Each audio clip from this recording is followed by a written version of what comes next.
Na haya ndo mambo matatu ya kujifunza. Hakikisha unayafanya haya mambo. Na jambo la tatu litakushangaza kuliko yote. Kuwa nami mpaka mwisho. Motivation Story ipo kwa ajili yako. Jambo la kwanza, unatakiwa ujipende, ujithamini, ujiheshimu. Jichague kwanza wewe na usiwachague wengine. Yeyote ambaye anajichagua yeye ndo huwa anachaguliwa. Wewe ni wa thamani sana kama ukiamua kujichagua, kama ukiamua kujijali, kama ukiamua kujipenda.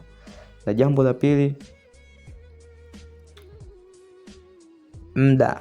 Zingatia kufanya kila kitu kwa muda. Haijalishi fursa imepatikana saa ngapi, wakati gani. Muda wote ukiruhusu kufanya jambo fulani, hakikisha unalifanya. Muda waga urudi mara mbili. Na jambo la tatu ambalo nilokuambia usilikose, ambalo ni hatari, ruhusu watu waondoke. Yeyote ambaye anaona hufai, yeyote ambaye anaona ustahili, mruhusu aondoke. Usilazimishe, kwa maana kiti ambacho kimekaliwa na mtu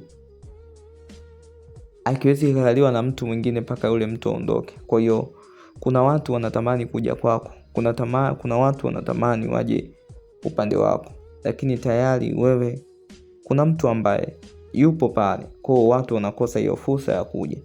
Kama ukiruhusu, basi utakuwa umefungua milango. Kwa nataka nijue wakina nani wamejifunza. Andika nimekupata hapo katika comment. Motivation Story.